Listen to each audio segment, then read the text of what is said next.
This is Duke University.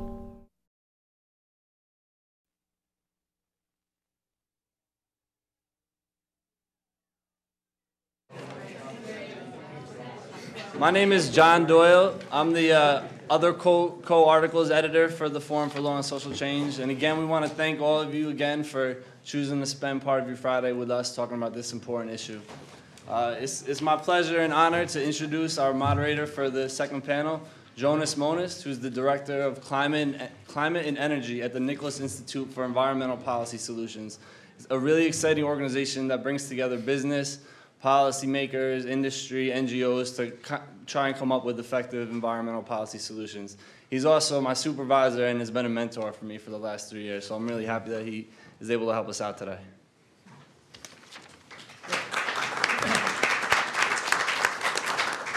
Thanks, John. So we have a wide range of expertise on this panel, and I want to make sure we have time to hear what they have to say, and there's a lot of information they want to share with you, and then have time for questions. So I'm going to make the introductions really brief. I'm not going to just read the bios, and for anything that I miss, I'll invite the speakers to add or correct. So our first speaker is going to be Randy, our attorney on the panel.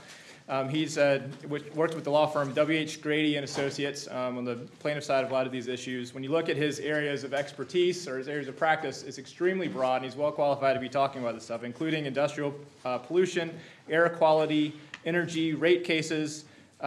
He focuses on constitutional law. He's been an environmental consultant at Yale University.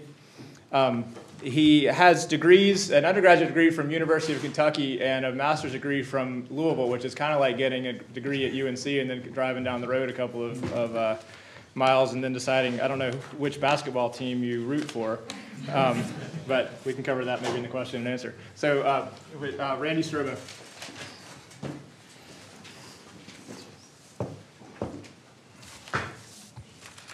Thanks, Jonas. And I wanted to thank John, Jen, Canol, and everybody else that's involved with this symposium. There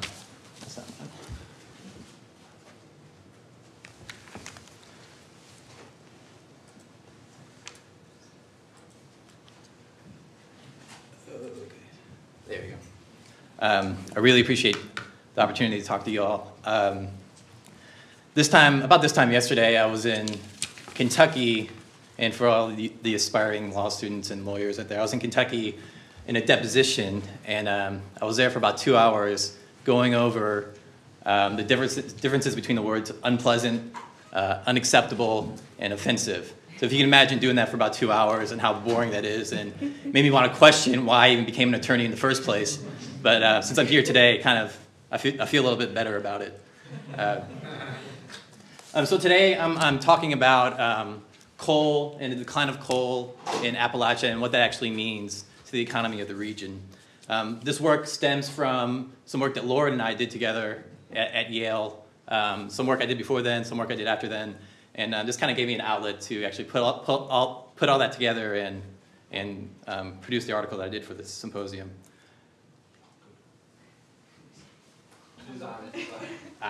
It's not going to work because we unplugged the. Okay.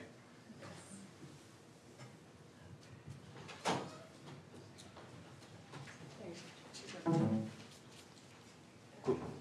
So this is a brief outline of what I'm going to talk about today. I'm going to talk about why coal production is declining in the region. I'm going to talk about the drivers of that decline, competing energy sources, the scientific drivers, the research drivers, the regulatory drivers, the legal drivers. Then I'm going to talk about some political challenges, and I'm going to highlight 2 or 3 cases that were especially interesting to me, and I think they will be for you as well. And I'm also going to talk briefly about what can be done to fill the void of transitioning away from coal, declining coal, declining jobs maybe, and what can be done to fill those voids. So since about the 1980s, people have predicted that the coal production in Appalachia was on the decline. In the past, there was always an up and down kind of boom and bust economy with regards to coal in central Appalachia, going along with times of war, oil embargoes. At those times, coal production would go up, it would bust, it would come back down, people would lose their jobs, but the jobs would be there for them again, and coal would eventually production would rise again. Now, because of the advent of technology, different mining methods, that's not going to happen anymore. And people predict that we're on a slow decline and it's never going to rise up again. There might be instances where coal production will rise again, but over the long term, it's on the decline.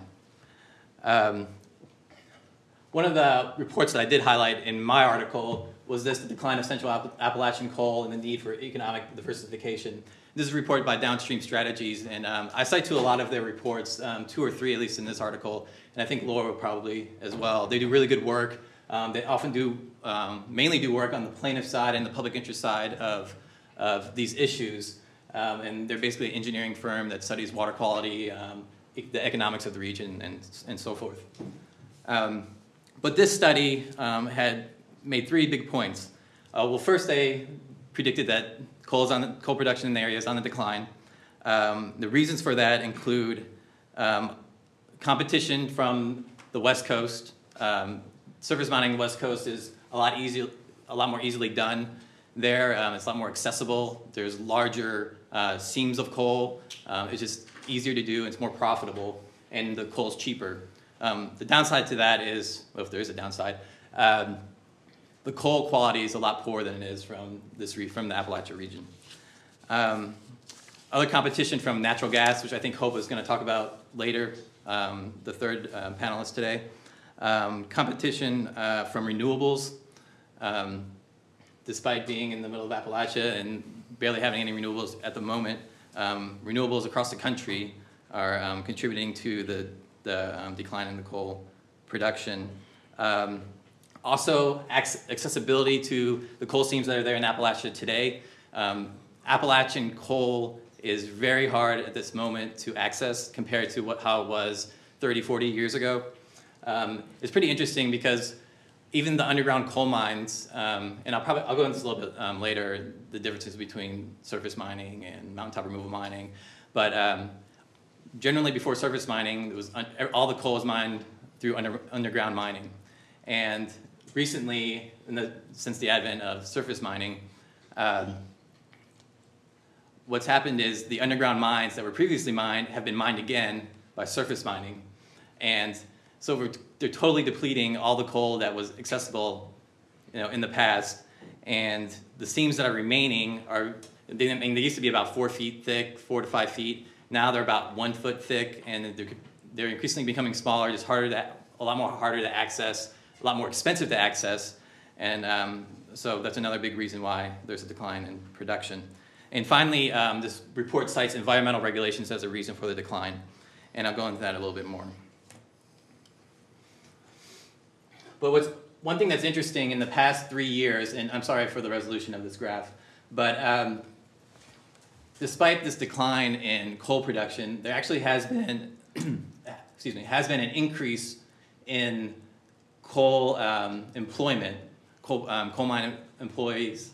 There has been an increase in coal mine employees, and the reason people think this is happening is because since 2009, when the Obama administration came in and started looking at these coal mine permits a little bit more intensely and challenging some of them, the amount of surface mining has gone down. At the same time, underground mining has gone, they think, up a little bit, and because of that, there's more underground miners as opposed to surface miners. And the reason for that is there's a lot less employees needed for a surface mine than there is for an underground mine. So despite this overall decrease in coal production, there's still been a slight increase in the employment for miners.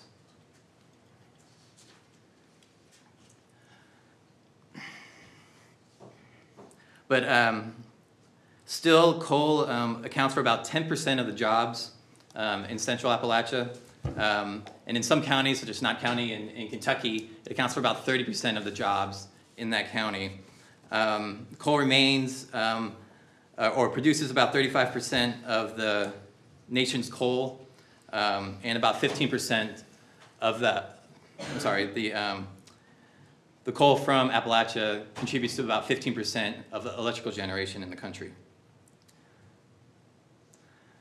So moving on to kind of a scientific review and a scientific driver for why coal is declining. I cite to a few scientific articles. One of them is, and one of the more famous ones is Margaret Palmer's Mountaintop Mining Consequences. It was published in Science. And also Dr. Hendricks's report about the public health implications of surface mining in Appalachia. Dr. Palmer's is especially interesting and what's the word I'm looking for? Instrumental in this new environmental regulation changing in Appalachia and with coal mining and surface mining. And to highlight one of those points, I know it's a lot of text, but there's a pretty strong language for a scientific article, and it's influenced a lot of people in thinking, and not just the regulatory side, but also on the side of coal mining. She says that mining permits are being issued despite the preponderance of scientific evidence that impacts are pervasive and irreversible, and that mitigation cannot compensate for losses. Considering environmental impacts of, and this is mountaintop mining valley fills, in combination with evidence that the health of people living in surface mining regions of the Central Appalachians is compromised by mining activities, we conclude that permits should not be granted unless new methods can be subjected to rigorous peer review and shown to remedy these problems. Not until this point had any scientific researcher, or even on the policy side, I don't think I've seen such a strong comment, or especially in a scientific journal. So this is something that people took notice of. I mean, Dr. Palmer got on the Colbert Report for this report. She's been interviewed all over the country, and she's considered one of the foremost experts on this topic right now. Dr. Hendricks's report talked about the public health implications of surface mining in Appalachia, and he found that, for the most part, well, taking into consideration obesity, smoking, and other externalities, people who live close to surface mining sites have a higher risk of cancer and other public health implications. One other study that recently, that I didn't include in my report because it was so recent, but it was actually published by professors here at Duke. And it was kind of the first study that actually evaluated the cumulative effects of an entire water basin from historic surface mines and current surface mines. And what they found was, well, this is a statement from their report. Our results demonstrate that the cumulative impact of multiple mines within a single catchment and provide evidence that mines reclaimed nearly 2 decades ago continue to contribute significantly to water quality degradation within the watershed. And part of their report, and also part of Dr. Palmer's report, was that they put a lot of emphasis on this idea of conductivity, which is the amount of heavy metals in a water source, and it's an electrical current measurement of how much there is. And that's a good indicator of how the species in the water body can survive in that environment. And also they highlight selenium and increased amounts of selenium as a driver for why they need to further regulate. So because of these, some of this scientific research and for other various reasons, but these are one of the main drivers for some of the new regulation that's coming out. And of course there's the political change of the Obama administration coming in, and the Bush administration traditionally, for the most part, ignored a lot of these problems with environmental consequences of mining in Central Appalachia. So in 2009, the EPA, under the Obama administration, decided that they would revisit about 79 mining permits in Central Appalachia. As, of course, you know, that also contributes to that graph that I showed you before of why people were, why the surface mining had a bit of a decline, because they weren't allowed to mine because of this kind of, I guess, moratorium on permitting. But unfortunately, only one permit got actually revoked after that study, and that's just, but it's a significant permit, and it's the Spruce Mine permit, which is one of the largest surface mine sites in the eastern United States. But that scientific, you know, that's a good example of science informing regulation, which in turn causes the regulators to regulate a little bit more and hold the mining companies a little bit more accountable for what they're doing to the environment. The EPA issued this, or finalized this guidance in 2011. And it's basically guidance to the EPA and to the Army Corps and all the other regulating bodies about how to hold the coal mining operations a little bit more accountable for their water quality. There are a little more emphasis on conductivity and selenium levels.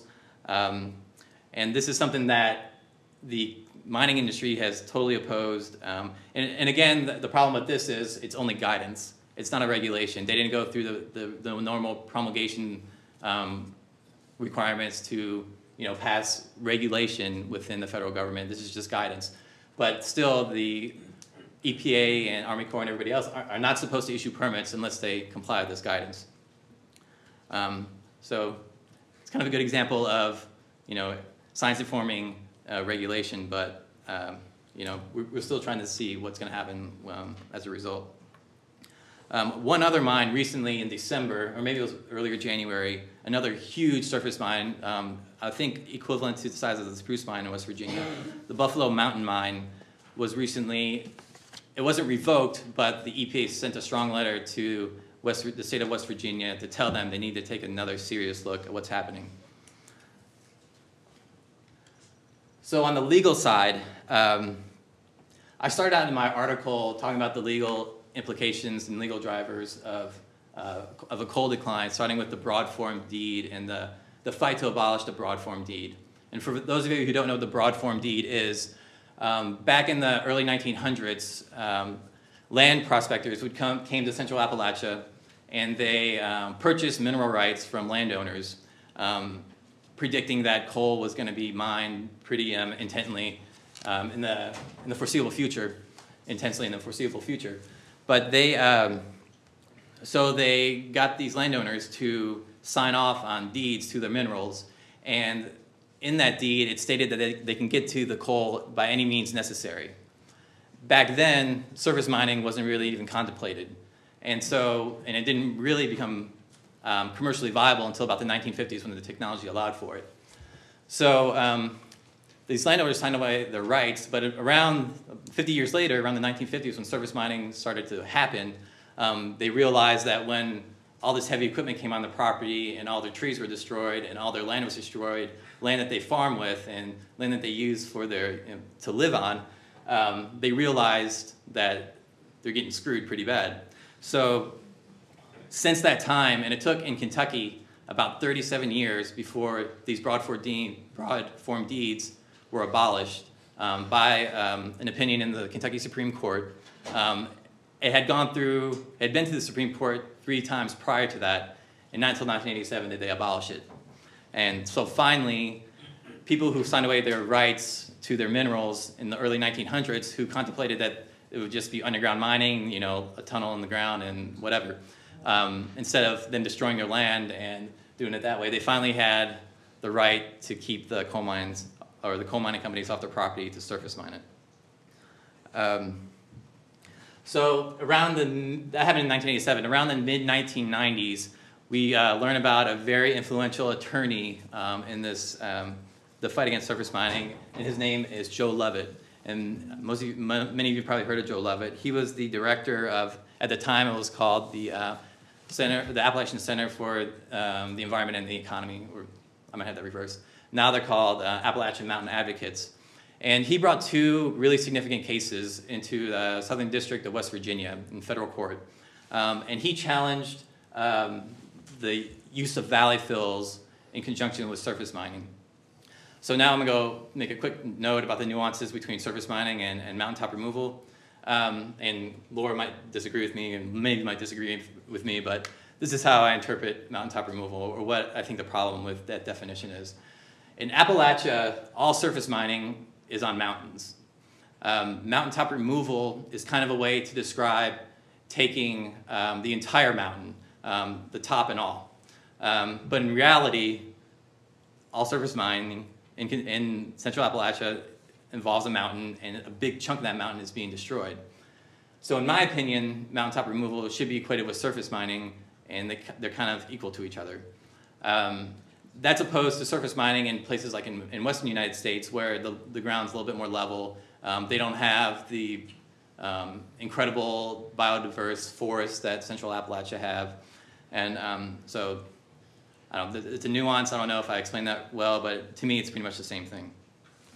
But part of surface mining and mountaintop removal mining, when the mines are, or when the mountains are mined, the overburden from the mines expands. And it expands so much that they can't put it back on the mountain, so they put it in these valley fills. And under most regulations and most interpretations of that regulation, that's illegal. The Southern District of West Virginia agreed with that in 2 different cases, but at both times it was reversed by the Fourth Circuit.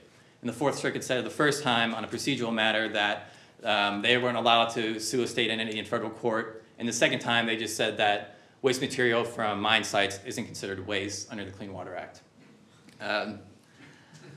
So since, because of that, and I mean, Joe Lovett and several other attorneys still work on that, are still working on these issues. We've had some victories. There's a lot of good stuff going on with selenium lawsuits and some other causes of action that include Dr. Hendricks' research, Dr. Palmer's research, and we're still waiting on a lot of those outcomes right now. So is that 2 minutes? Wrap up in another minute. Okay. I'm going to try to wrap up really quickly. Let's skip one of these cases. Okay, so some of the political constraints, and I'm going to try to do this quickly. So it's always great when you have a government official that actually is doing what they're supposed to be doing. What's not great is when that government official gets fired for doing that. So that's happened twice recently in Kentucky. And the first one, the individual's name was Ron Mills, and he was the state's mine permits director. And Kentucky has this really crazy rule that states that as long as the mine company can prove that they can access 33 1/3% of the properties that they're due to mine, they're allowed to mine the whole thing. Ron Mills opposed that, said it was illegal, and wouldn't grant any permits unless the mining company could prove that they owned the majority of the property, not just 1/3 of the property. He got fired for that. After he was fired, the state implemented the 33 1/3 rule again, and Mr. Mills sued the state, and I think that settled out of court, and I think he got a pretty sizable reward or compensation. The second, this was more recently in November, Carl Campbell, who's the commissioner of the Kentucky Department of Natural Resources, he was fired for mainly because people think right now, it's still really early, but mainly because he was mining, he was trying to impose higher bonds for mines. And the coal companies have to bond their mines in case they don't do what they're supposed to after the mines are closed. And they didn't do it, or oftentimes mining companies go ahead and just don't close out the mines because the bonds are so cheap and so low. So he thought he was trying to get those mines to, bonds to be increased. He also was trying to increase the accountability for CHIAs, which are cumulative hydrological impact assessments that are required for mining permits. They didn't like that, they fired him. And I'm gonna skip my next one. I was gonna show you a little bit about this guy. I had a nice video for you. But this guy is Jim Gooch. He's a representative of, a state representative of Kentucky, and he's the chair of the House Natural Resource and Environmental Committee. So he's in charge of bills that are, all the environmental bills that are, that the congressmen and women in Kentucky bring to the General Assembly. They first have to go through him. He decides if the full assembly should hear it or not, so he actually gets to decide. He's actually a bill killer for the most part. So he, I had a video about him and his view on global climate change. He thinks it's a myth, that whole thing. And I wanted to show it to you because he was on ABC, Good Morning America, representing the state of Kentucky, saying that global climate change is a myth. But I'll skip that for now. I'm sure you guys can imagine what it's like.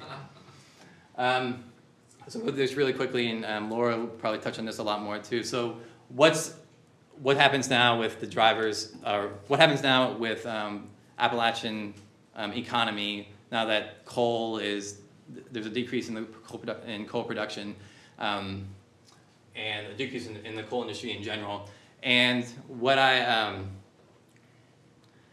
it's kind of funny because Appalachian has kind of been in a transition, and there's been an effort by the federal and state government to transition Appalachia's economy since around the 1950s, when okay, I have to wrap this up real quick. Basically, it's been a long time coming. People can argue that the coal industry never really contributed to the economy of Appalachia, mainly because all the money, profits from the coal companies went out of state and went to large multinational corporations. But to fill that void of the jobs that are produced by the coal industry, they need, there's a lot of things that are going on with renewables, with sustainable forestry, sustainable agriculture, the arts. But for there to be true change, I think that has to start with the local economy. It has to be done in a way that utilizes the mountains and the forests in a way that's ecologically sustainable. And I think it needs to come from the ground up and not from outside sources to do so. And I apologize for going over, but thank you.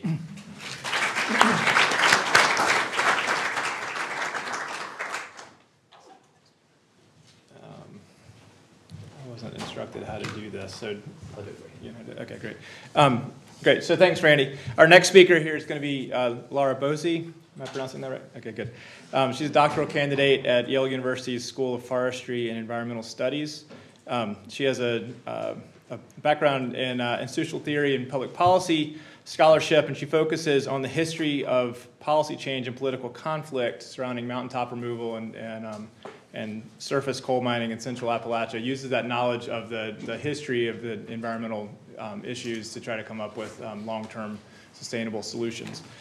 She actually, a number of years ago, spent some time working with us at the Nicholas Institute on an assessment of climate policy options at the state level for the state of Utah. So, Laura?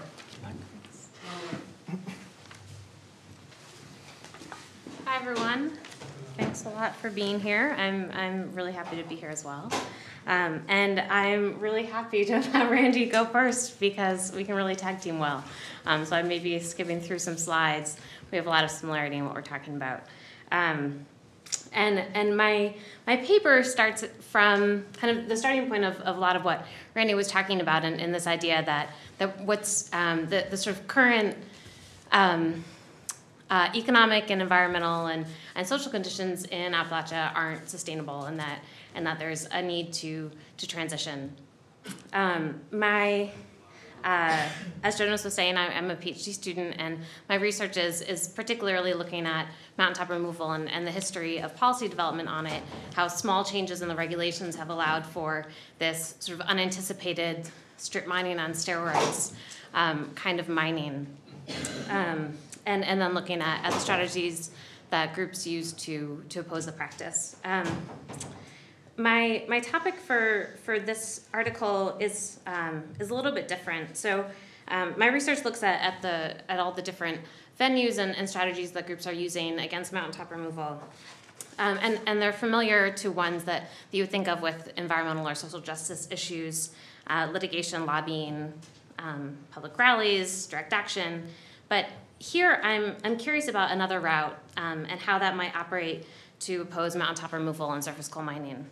And so this is an indirect pathway whose theory of change relies not on regulatory or legislative amendments to prohibit mining, this particular mining technique, but rather one that attempts to diversify the economy beyond coal.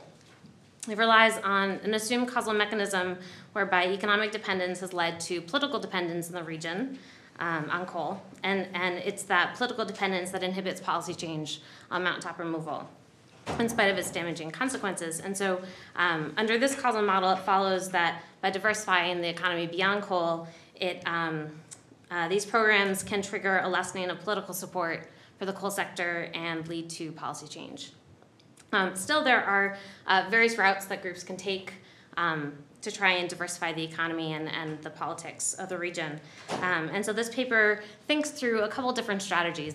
It was kind of a fun paper to write. It's much more a thought project than something that's super empirical, so you'll have to go with me a little bit. So one is the possibility One is to campaign for the abolition of surface mining in the region, but also then to work toward diversifying and nurturing sustainable economic alternatives. And that's the route that I'm going to highlight, the Kentuckians for the Commonwealth and their Renew East Kentucky campaign. The second one is different than that. It takes the political and economic position of coal as given and works collaboratively with the coal sector to make it more responsible. And from that platform, create value-added industries to introduce diversified economic options. And that's the case of the West Virginia Jobs Project and its pyrolysis proposal that I'll go into. So with that, I'm gonna hopefully figure out what to do. Give you a really quick background. So a lot of my research looks at the history of law and regulations on surface mining. So I think a lot about SMACRA, the Surface Mining and Reclamation and Control and Reclamation Act. What's important here is that it's a compromise document, as is usually the case. It started from a lot of grassroots mobilization against surface mining in Appalachia. That's Widow Combs, who was a local hero. And a couple key compromises came out that are important for this mountaintop removal story. So one is that it actually it legalized mountaintop removal as a particular technique to use. Another one, and I guess I'll get to that in a little bit, and I'll explain the implications here. Okay, so when they legalized mountaintop removal, it was done on this idea that it was a specific exemption. So the overall idea with surface mining law was that you could surface mine, but then you had to reclaim the land to its approximate original contour, which, you can legally use, it means different things apparently. So if you don't do that and you do mountaintop removal, which is to leave it flat, then you have to have a productive post-mining land use.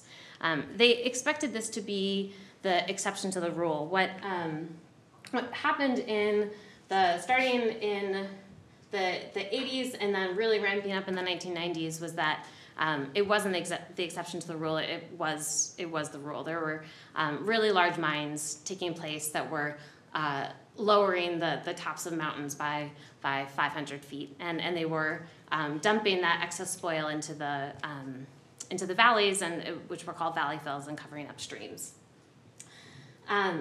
What's important here, I'm not sure about the order of my slides, so we'll see how this goes, is a clarification. And so this is what Randy was talking about. So there's technical mountaintop removal, which is that you have to get a variance from this approximate original contour. And in order to do that, you have to have a specified post-mining land use that's approved, and it is in conjunction with county planning, and there has to be a user who's identified, and there are all supposed to be these really strict rules on what happens to the land afterwards. And that wasn't happening, and that was especially not happening in the 80s and 90s when this practice was really ramping up. So they were getting to skip that more expensive post-mining land use. They were able to do the cheaper, kind of just lob the top off of the mountain, and it violated the social compact that even like Representative Ray Hall was really up in arms about. He's usually so pro-coal, but at the time he was really angry that they weren't upholding their end of the deal of providing this economic development as the sort of permanent post-mining land use after the temporary coal mining had left the region. So that happened. And then the mining companies decided, well, if you're actually going to hold us to this really expensive post-mining land use, then we won't actually get this technical mountaintop removal. We'll just do contour area mining, which is basically the same thing, but we'll just call it. We don't have to make it level.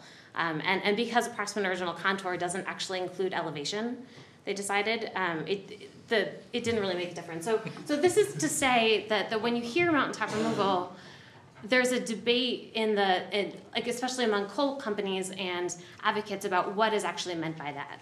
And you kind of have to be careful on the expectations that you have of the reclamation that's happening, because it may not actually be a mountaintop removal site. So they don't actually have to reclaim it in certain economic ways, but it just really looks like a mountaintop removal site.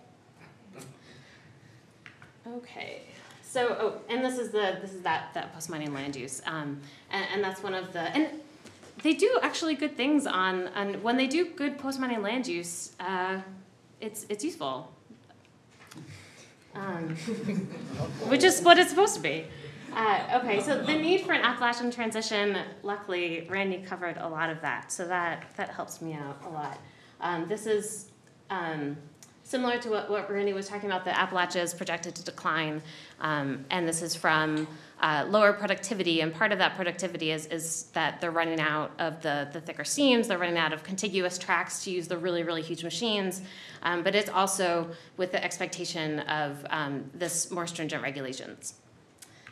This is more historic, just to show that the West has been on the rise for a long time and has surpassed Eastern mining. And that's been a real driver for something like Mountaintop Removal, that they're trying to compete in cost with the really cheap mining out West. And there are really significant environmental consequences. This is both from the mining and then particularly from dumping the overburden into the valleys. And that work is being done, especially on this campus, which is really great. Mining and human health, this is the Henderson Apron. Although one of the things that is tricky about this is that it's different kinds of mining that are happening in these areas. So a county that has Mountaintop Removal also has underground mining. It has historic mining. It has, and so I think this is right, that you look at that photo and that's disgusting. That's from, I think it's from slurry, which is more from underground mining than from surface mining. So you just have to be kind of careful. At least I think about that as a researcher of understanding where are the causes coming from. This is something I spent last summer in Letcher County in eastern Kentucky, and that is in that congressional district, which fares really terribly on well-being. So these are really poor areas of the country, and they have been for a long time. And there's been research that's linked to that links it to this extractive history and the boom and bust cycle. Although I will note, I pulled this up, and there's a lot of red in eastern Kentucky. West Virginia actually looks better. And they do a lot of the mining. So there's something else going on as well. Okay, and the economic role of coal.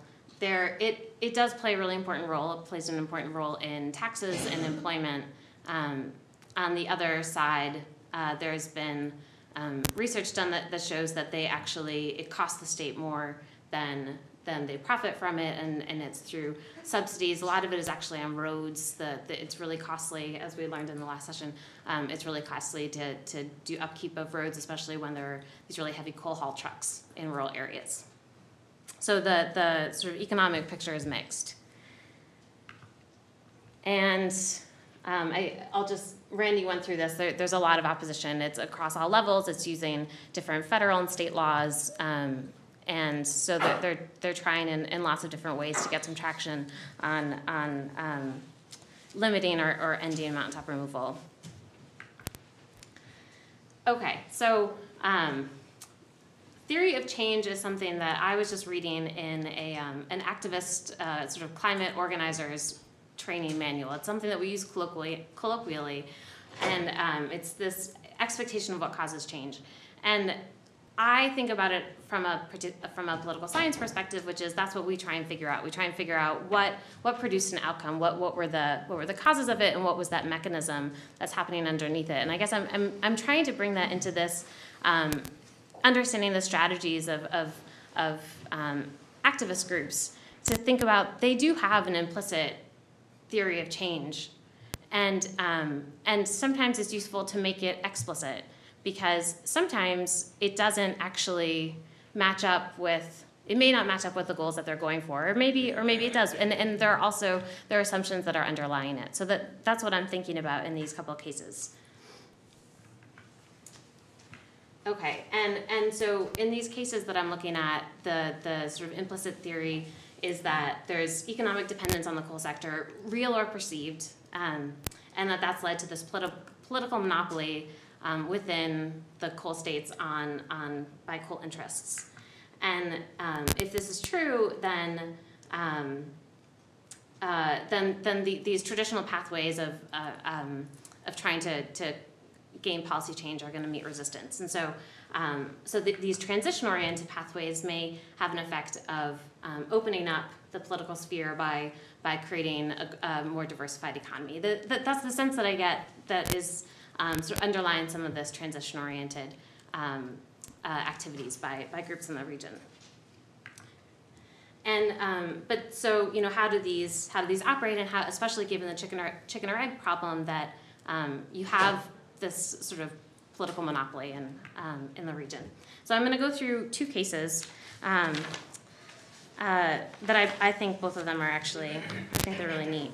So Kentuckians for the Commonwealth has been around for a long time. They were involved in that. They were instrumental in ending the broad form deed that Randy was talking about. And they work across the state, especially on coal, but on other issues as well. They're very grassroots and member-driven. And in much of the 1990s, KFTC opposed coal mines individually in response to members who were living next to a coal mine and were really feeling the impacts of it. And so because of this, KFTC's position on coal was one of regulation rather than abolition, and they would call for the mining companies to obey laws rather than questioning whether mining was a good thing for the state in general. You've got about 5 more minutes. Okay. 6 more minutes. By 2002, the leadership of the organization realized that they'd made some really good strides, but they were still losing the war against coal, and so they shifted their critique from just opposing the destructive mining practices and trying to make the mining better to opposing surface mining in general. And they did this through the Canary Project. And the Canary Project included some of that, enforcing laws and adopting new laws when they were inadequate to protect people in their communities. But then they also argued for the creation of a sustainable economy with good jobs in the coal fields and promotion of survivable energy sources. And so with this, they made a really important tactical shift. And so they were going to keep on. I was talking to a woman about it. She said, we have to stop the destruction, but we also have to find another way. And so they were used to the stop the destruction, but then they were kind of trying to figure out, well, where do we go from here, and how do we get the skills for this? How do we get the legitimacy to be talking about alternative economic development? And yet they were really excited about it, and their members were really excited about it. So they were trying to figure out how to carry it out. And then, I guess fortuitously, there was a coal plant proposed outside of Lexington. And it was called the Smith Plant. And they paired up with the Sierra Club and the Kentucky Environmental Foundation to oppose the Smith Plant. And they got some really good traction. And they ended up negotiating a settlement.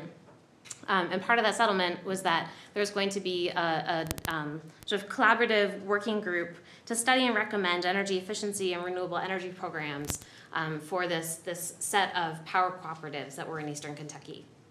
And part of procedurally, they were smart. So they had 2 heads of, there were 2 chairs of the working group. One of them was from the environmental side. One of them was from the power cooperative. They had to come to consensus. And so they're going through that process. They're going through that process now, and they are, and that's been the launching point for this campaign by KFTC for New East Kentucky. So they're trying to address economic development and job creation. And generally, quickly, what they found is that they're getting some decent traction on energy efficiency. A little bit, at least. It's something that at least they can talk about. The renewable energies are really tough. And part of that is there just aren't laws and policies to promote those kinds of things in Kentucky, which is what they're trying to fix. But they have a bill, they're in support of a bill in the Kentucky legislature to create a renewable and energy efficiency portfolio standard and a feed-in tariff, and it's just, as far as I've seen, it's gotten nowhere. And one of the things, and even though they have this really interesting diverse coalition, so because it's focused on energy efficiency and there's really substandard housing, it's seen as an affront to coal, and so it's just getting nowhere, and so they're hitting up against that. I am out of time. Oh, wow. No, actually, sorry. This was here from the last one. You've got about 4 more minutes, 3 more minutes. Okay, so the Jobs Project is, they work with the coal sector. So they are in southern West Virginia. They're this small group, and they have decided that they're going to create pyrolysis and biochar on these surface mine sites. And so they're sort of making a usable, it's a useful use of those surface mine sites that are often just ignored. And they're really excited about working in collaboration with these coal companies, which is really different than most environmental groups. Most environmental groups and coal companies do not mix well together. So I'm going to skip telling you that much about it just to get to this. And so I guess kind of 2 points. One is that they have different assumptions about the status quo and what it's doing and whether it's a barrier or an opportunity for change. And so Renew East Kentucky and KFTC sees the status quo of economic dependence on coal as a barrier. And so they're working against that. The Jobs Project sees it as a resource that they can build from that, flattened lands, and then they can create economic diversity through it. The implications of it for Renew East Kentucky, it means that then if they can't work with the coal company and yet if they can't work with the coal sector and yet that's what's limiting policy change, then they're going to keep hitting up against it. One possibility that I see, and is where they're getting some traction, is with energy efficiency. So if they can kind of create a niche within energy efficiency where maybe the coal companies aren't looking as much, then maybe they can get some support there. They can create jobs there. They can get more popular support through there, and then transition to things that are seen as more directly against coal. For the Jobs Projects, they work with the coal sector for incremental success, but then how much can they expand if they're limited by only doing what the coal sector sees as supporting them. So the tipping point. So how do you get beyond these niche, tiny little projects, tiny projects that they're doing, and to actually transition? So this is where I'm bringing in some political science and historical institutionalism that looks at these mechanisms of reproduction. So there's something going on in sort of an institution that maintains it, and which is hard to figure out what it is. And so I'm just thinking hypothetically about it. So what's maintaining the current system? If it's idea-based, if it's based on legitimacy, then the Jobs Project's proposal is a bad idea because they're increasing the legitimacy of the coal sector because they're providing something useful on that reclaimed land. If it's just economic, then that's a good thing for the Jobs Projects because they're just diversifying the economy, and it goes the reverse for the Renew East Kentucky campaign. So I hope that made a little bit of sense, and I think it's just interesting to think through how are these operating, and what does that mean when you're going forward, and how can you plan strategies to reach an ultimate goal if it's kind of small steps along the way. And thanks a lot.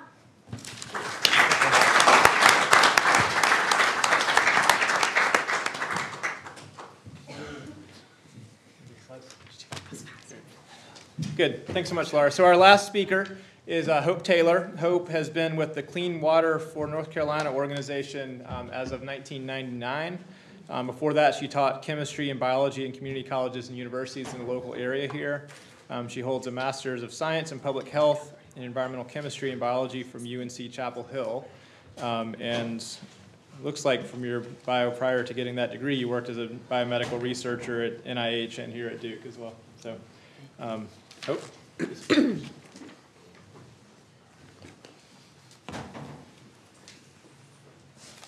Thank you very much. Let's see.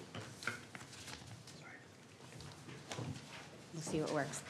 It's a real pleasure to be here at the Duke Law School. When I was originally asked to present by John Doyle, it was about our concerns about shale gas as a transition to a just green economy. And I said, but I don't only want to talk about a problem, I want to talk about an opportunity that we've been working on. And so you're going to get a sample of the second most collaborative project that we've ever done, which is the shale gas collaboration that we have going on right now among North Carolina groups. And that collaboration includes wonderful work with Wright Longus, Michelle Nolan, and over a dozen students now with the law clinic. So we're very grateful for all the work that we've had an opportunity to do with you. And the most collaborative project, which is the NC Saves Energy project that now involves collaboration with more than 40 other very diverse groups in North Carolina. So instead of academic collaborators, we have NGOs and law school clinics and that sort of thing. Okay, why is North Carolina, Clean Water for North Carolina involved in energy in general? We are a science-based environmental justice nonprofit, so whatever issues we choose to work on have to be based in a concern for the particularly vulnerable communities that are impacted by that issue. Energy, both the costs of energy and the environmental and health impacts of energy extraction and production definitely impact low-income communities, rural communities, communities of color, more than they do middle-income and higher communities. And for that reason, we understood right away that in addition to the huge water impacts of energy extraction and production, we had to be getting involved in this. In particular, when it comes to the issue of hydraulic fracturing, and I'll give a little bit of background on that for those of you who may not be familiar with it, we knew that this involved injection of high-pressure fluids into groundwater. Our organization has been a real leader in North Carolina trying to get more protections for more than 1/3 of our residents who depend on private, unregulated drinking water wells. So there's a lot of public water supplies, some of which are groundwater-based as well, many of which, in fact, are small groundwater-based systems.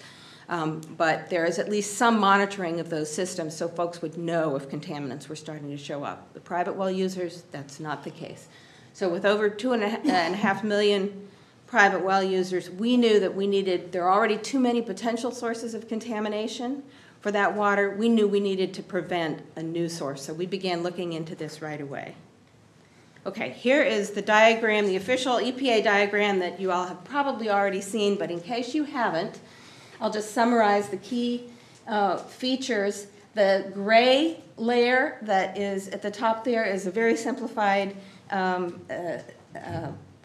representation of the drinking water layer, which typically is treated as being about 1,000 feet. It actually is much more variation than that, but typically private wells reach down 200, 300, 400 feet. Municipal wells will access sometimes to go deeper to get more flow, and they may go down as far as 1,000 feet. So typically in North Carolina, as well as other places, the first 1,000 feet is considered to be the drinking water layer and often has more protections than deeper geology. Then there are some intervening geologic layers, and then you often have a shale, well, often, if you have something like the Triassic basins we have in North Carolina where there were deep organic sedimentary layers left under high enough pressure and temperature that gas or oil could form, you can have a shale layer where that fossil fuel resource is trapped within tightly bound shales. Formerly, gas was typically accessed by simply vertical drilling down to a pocket, not trapped in tight shale, but a pocket of gas that was relatively close to the surface. If you're going down several thousand feet to try and access shale gas, it's a much more expensive vertical hole. So companies have chosen to access more of the shale gas by going out horizontally or close to horizontally.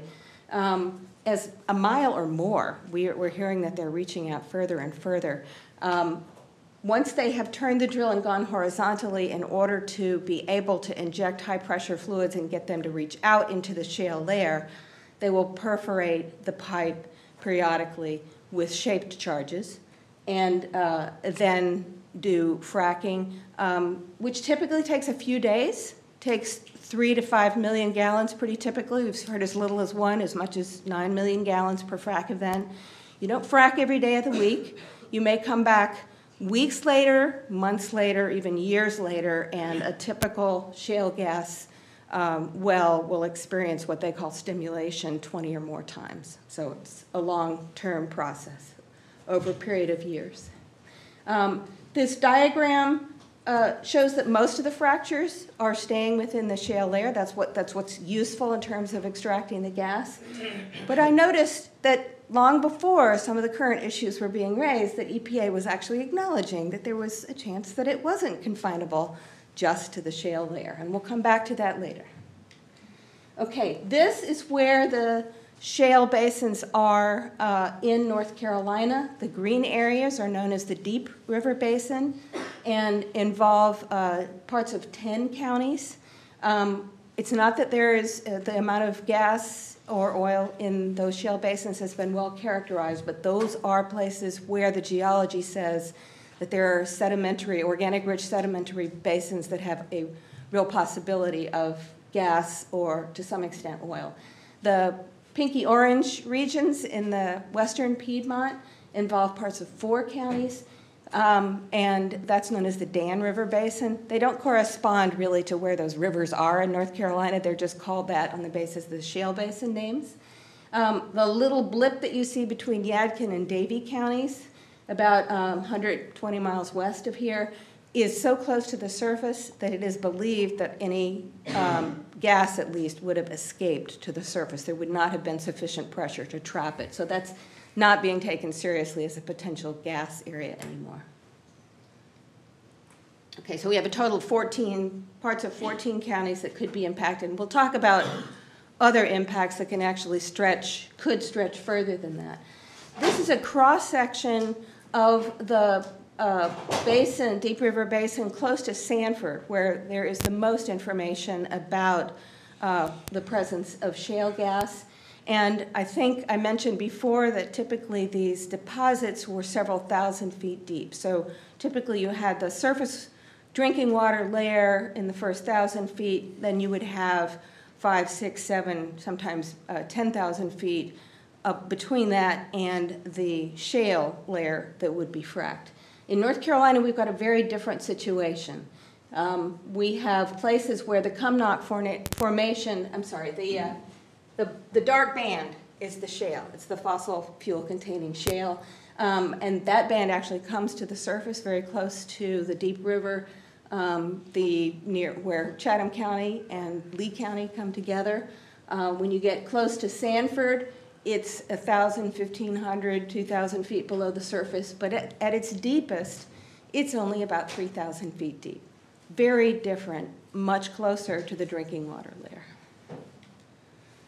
Okay, many of you also know about the 2005 Energy Policy Act, and I'm sorry if other speakers have talked about this, so I won't go into detail.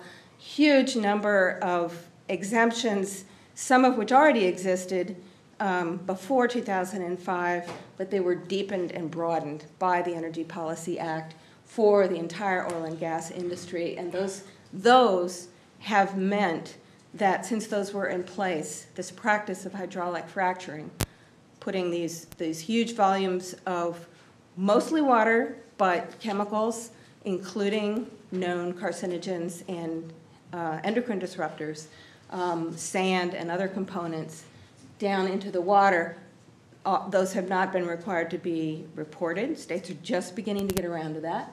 And all the air and water and safe drinking water aspects have left EPA completely paralyzed in terms of being able to set a bottom line of rulemaking and enforcement. And we have a patchwork of extremely limited state regulations. Just a few examples from states where there has been widespread hydraulic fracturing, and the pressures involved in these injections are really high. So the inspection of the wells and casings themselves, as well as assuring that the pressures are something that the well can withstand are extremely important. But you have some analyses that have been done by state auditors, agencies themselves, a public interest group, showing just how appallingly bad the inspection rate and enforcement is in states where this has been a practice. Okay, right now the situation in North Carolina is that horizontal drilling is in itself illegal, not due to any prescience about fracking, but simply because it's a property rights issue. And when you had a pocket of gas, you weren't supposed to drill horizontally and get somebody else's pocket of gas. So right now you can't go more than 3 degrees off of vertical. Groundwater is defined in North Carolina as the best usage for our water. That's not true of many states, and that's created some regulatory constraints that have served us well in terms of giving us more time to take a look at this while other states are experiencing big impacts. So we cannot inject wastes in any way that could potentially contaminate drinking water in groundwater in North Carolina, and you cannot use pressures that can initiate fractures that could go beyond a confining zone. So that means that we haven't been able to fracture as well. But at the same time that those are true, some energy companies have been in talking to individual landowners, and there's even sort of a brokerage company in Lee County that have signed leases for about 9,500 acres. Right now they're paying relatively small signing bonuses because it's not legal, but they're promising people big royalties. And so they've essentially been turning those landowners into, constituent lobbyists who are pushing for this to go through. We have in North Carolina, when we first saw that published diagram of where the shales were in North Carolina and heard a description of hydraulic fracturing, Clean Water for North Carolina started trying to do educational outreach right away. I'm happy to say that after almost 3 years, we have, as I said, more than a dozen groups in North Carolina that are very actively involved in policy research, advocacy, and working together very, very well. We're very unified in our stance that North Carolina is nowhere near ready to be able to handle this. We've had significant funding decreases of our regulatory agency. We've had real impairments of our ability to do rulemaking. And unlike the place where the science has finally led to some regulatory changes in coal, the science has nowhere near developed enough, and there is so much skepticism of it in the industry and in politicians, including, if you all heard the State of the Union address with our president, who is still promoting shale gas is a national security issue and an important transition fuel.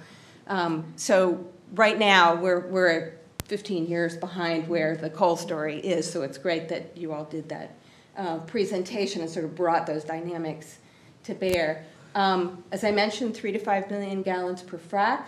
The Triassic Basin counties tend to be relatively water scarce, both surface and groundwater. If you have a significant number of these wells, they could result in a real change in the amount of available water. So counties and cities are beginning to take notice of this. In 2010, a legislative water allocation report said we should have a moratorium on this until we can be sure that all other needs can be met. The legislature did nothing with that recommendation. One town in North Carolina, about 20 miles from here, the little town of Creedmoor, concerned about a number of potential impacts, but particularly those on their water supply, has passed the state's first ordinance actually banning the practice of fracking. And they're looking at strengthening that ordinance to make it even more resistant to any kind of preemption in any state law that should come along. North Carolina is the only state without any water allocation policy or withdrawal permitting. So even in the states where this has gone out of control, the big energy companies have still had to purchase some water rights and get some approval for the amount of water that they're withdrawing from their state agency. So far in North Carolina, there's nothing like that. A couple of studies that are underway. There is a 4-year study that's now in its 2nd year that EPA is doing on the impacts of hydraulic fracturing on the whole water cycle, everything from extraction of water to mixing with chemicals and proppants or sand, to the injection itself, to the wastewater handling. And the final results from that study won't be in until 2014. One of the many concerns we expressed about this study is that it's really under-resourced. Another one is that the case studies are only for very deep shales. So those are all in places where the shales are a lot deeper than North Carolina's are. In North Carolina, a bill that was passed last year called for a $100,000 study. We managed to get some more impacts, at least theoretically, to be studied, but they don't have many resources to do it with. They're going to be reporting by May 1st of this year before the short legislative session. We are deeply concerned that no matter what that study says, that there are legislators that have shown their willingness to go ahead and pay no attention to the science, but go ahead and set up a regulatory program and get fracking. That's 2 years before EPA's study would come out, and as I said, EPA's study isn't even going to look at some of the worst case scenarios of water that's very close to shale basins. One study that was done in Region 8 is creating a tremendous amount of controversy right now. This was just released in December. This is Pavilion, Wyoming, where the local EPA region went out and investigated, put in their own wells, and actually showed a progression of chemicals and their degradation products from hydraulic fracturing fluids moving upward through the groundwater. And though they hadn't reached the drinking water wells to any significant extent, their model says, guess what, folks? It's going to be affecting these, and there are other instances that can account for the impacts on local drinking water wells from activities associated with fracking. And the industry is very much up in arms about that study. There's a public comment period. If you're interested in reading this study and commenting, just let me know. We're happy to point you to it. So in terms of water, the impacts that have been, and one of the great joys of this work has been actually connecting with folks in about 20 other states where this activity has taken off in the last 5 or 6 years and is essentially out of control. The technology is about paced regulatory systems and, as I said, the science. There is no health reporting that's going on. It's pretty much episodic on the part of community groups that are documenting it increasingly on websites and connecting to each other. Very poor and minimal well inspections. Workers have been significantly impacted in a number of cases, and those are underreported. And there are no good options for what happens to the 30 or 40% of the water that comes back as return water or produced water. The surface ponds, the deep injection, the taking it to treatment plants, as happened for years in Pennsylvania before they realized that the contaminants, that no wastewater treatment plant can remove those contaminants. They were coming down the Monongahela River, and Pittsburgh discovered that they were drinking radioactive water from a natural radium contamination that's in the Marcellus Shale from the frack water. So there's no good solutions for this. Road damage, back to the coal situation.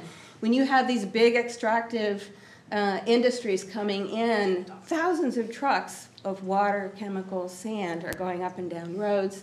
This is the county seat of Towanda, Pennsylvania, and fully 2/3 of the traffic is these huge tanker trucks there, which is really impacting rural roads even more than the one that you see there, but tying up traffic in town as well.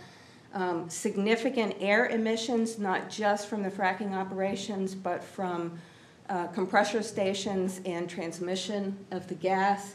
Once again, inadequate health reporting. And loss of farmland use and extensive surface disturbance. The industry will tell you, oh, it's over with. We get down to this little tiny profile, but the compaction and disturbance often has years of effect on productivity, on farm access to their land. And the noise is quite significant. While drilling is going on, while compressors are operating, months of 24/7 noise are really having stressing effects on communities. A number of new health studies. I won't summarize those.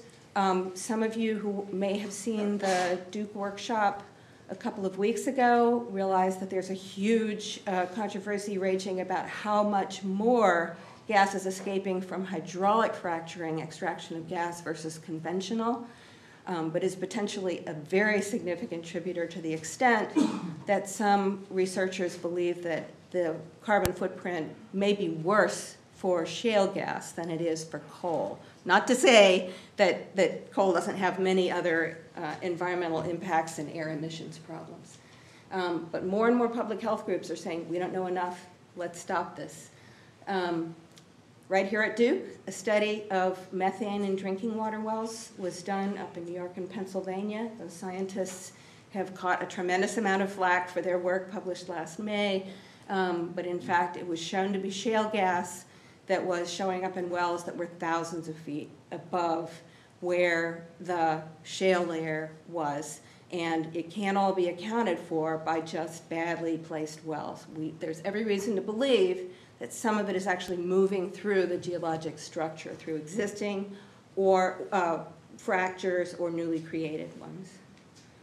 Well, this is even a safety advisory that the British Columbia Oil and Gas Commission put out about the potential for these fractures from nearby wells to interconnect and blow out a neighboring well. Here's an example of that happening. This one was this just happened on January 17th. Near Calgary, this was actually an oil well. The guy who saw this happening on his land called a company that he knew was fracking a well a kilometer away and told him to stop the pressurized fracking, and this spill stopped right away. So you know that those were actually interconnected. And even mineral rights leaseholders are very vulnerable to some very predatory provisions that are quite analogous to what was happening with landowners in coal, can be held accountable for all sorts of damage and injury and even use of their water. This is Lee County, about 70 miles from here, and that's where some of the leases have been signed.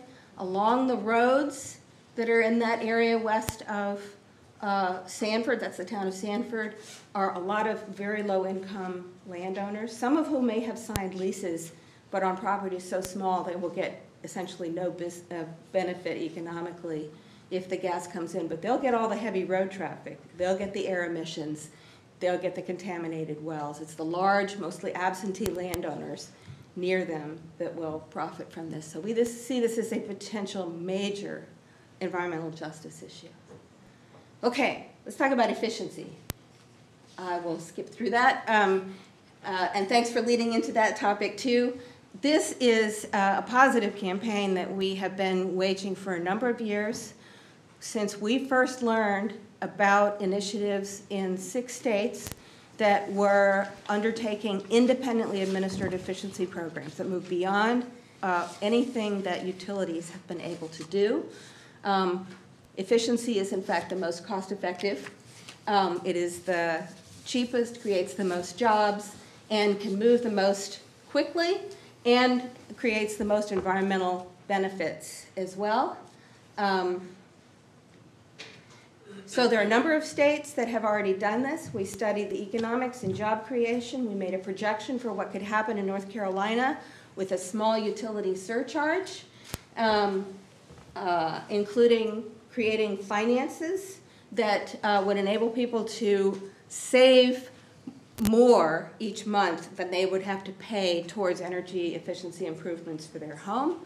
And we created a program called ncsavesenergy.org. And now there are over 45 social justice, consumer faith, environmental, and small business members of this. So if you or anyone you know is interested in being part of this, it's been introduced by a Durham State Representative, Paul Lupke, as a bill. It's sitting there in a House that's very unlikely to pass it, but we're going to keep reintroducing this until we can get this taken seriously as a mechanism for creating a statewide, independently public interest administered efficiency program that can target public buildings, low and moderate income housing, and a number of other public needs. So thank you very much.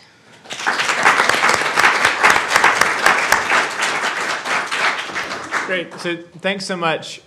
Clearly a lot more that could be said on this topic. Do we want to take a few questions? Unfortunately, I think we were just too overly optimistic in terms of how many, fitting questions in, but that's okay because we have a great space to have lunch in, so we'll encourage questions there, and then please join us back here at 1:30 for a great afternoon. Lunch is in the Birdman Lounge. It's a little bit tricky to get to, so follow some of the students who will be heading there. But you're all welcome. Okay. Trust their stomachs. Thank you. All right. Thanks for meeting you.